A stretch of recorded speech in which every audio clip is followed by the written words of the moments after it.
સમાચારોમાં આગળ વધીએ ઝાલોદથી સમાચાર પ્રાપ્ત થઈ રહ્યા છે। મોટી હાંડીમાં ફરીથી મતદાન થશે। મતદાન સમય હોબાળા બાદ મતદાન પ્રક્રિયા બંધ કરવાની ફરજ પડી। મતદાન બૂથ પર હોબાળો થયો હતો। આવનાર દિવસોમાં ફરી મતદાન કરવામાં આવશે। મતદાન બૂથમાં હોબાળો થતા ઝાલોદ પ્રાંત અધિકારીએ મતદાન પ્રક્રિયા કરાવી હતી બંધ। ધામણ ખોબરા પ્રાથમિક શાળાનું બૂથ નંબર 2 જેની આ ઘટના સમગ્ર ઘટનાને લઈ દાહોદ જિલ્લા પોલીસ વડા, ડીવાયએસપી, પીઆઈ, એલસીબી સહિત ઝાલોદ એસડીએમ, ઝોનલ અધિકારી સહિતના અધિકારીઓ ઘટના સ્થળે દોડ્યા। સરપંચના 43 બેલેટ અને સભ્યોના 43 બેલેટ ગુમ થતા હવે સંપૂર્ણ મતદાન પ્રક્રિયા બંધ કરાઈ। આવનાર દિવસમાં ફરી મતદાન કરવામાં આવશે। રોકાઈશું એક બ્રેક માટે। આપ જોતા રહો ન્યૂઝ 18 ગુજરાતી।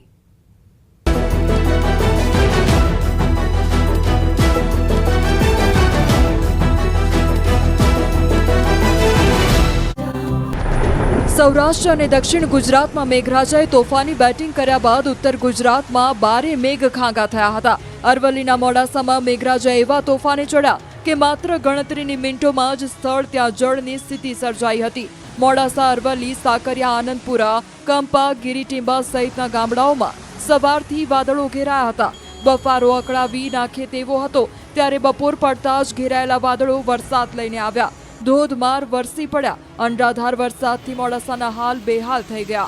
2 કલાકમાં 2 ઇંચથી વધુ વરસાદ ખાબકી જતા અનેક રસ્તાઓ બેટમાં ફેરવાયા હતા।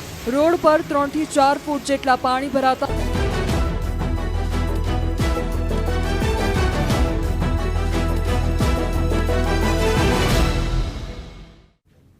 Welcome back. પોરબંદર જિલ્લામાં થોડા દિવસના વિરામ બાદ ફરી મેઘરાજાનું આગમન। જિલ્લાના વિવિધ ભાગોમાં વરસાદી માહોલ જોવા મળ્યો। આકાશમાં કાળા ડિબાંગ વાદળો ઘેરાયા। એ વચ્ચે વરસાદ વરસી રહ્યો છે। પોરબંદર, રાણાવાવ, કુતિયાણામાં 1 થી 2 ઇંચ જેટલો વરસાદ ખાબક્યો। દ્વારકા ખંભાળિયા હાઈવે પર બાઇક ચાલકે રાહદારીને અડફેટે લીધો। પોરબંદર ચોકડી પાસે બાઇક ચાલકે રાહદારીને હવામાં ફંગોળ્યો।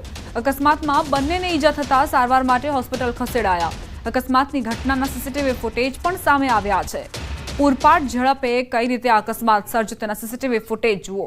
દ્વારકા ખંભાળિયા હાઈવે પરની આ ઘટના। બાઇક ચાલકે એક રાહદારી પોતાની ધૂનમાં જઈ રહ્યા હતા, શાંતિથી પસાર થઈ રહ્યા હતા રસ્તા પરથી, પરંતુ પાછળથી એક બાઇક ચાલક પૂરપાટ ઝડપે આવે છે, જે બ્રેક મારવાની જગ્યાએ આ બાઇક હંકારી દે છે અને બંનેને ઈજાઓ પહોંચે છે।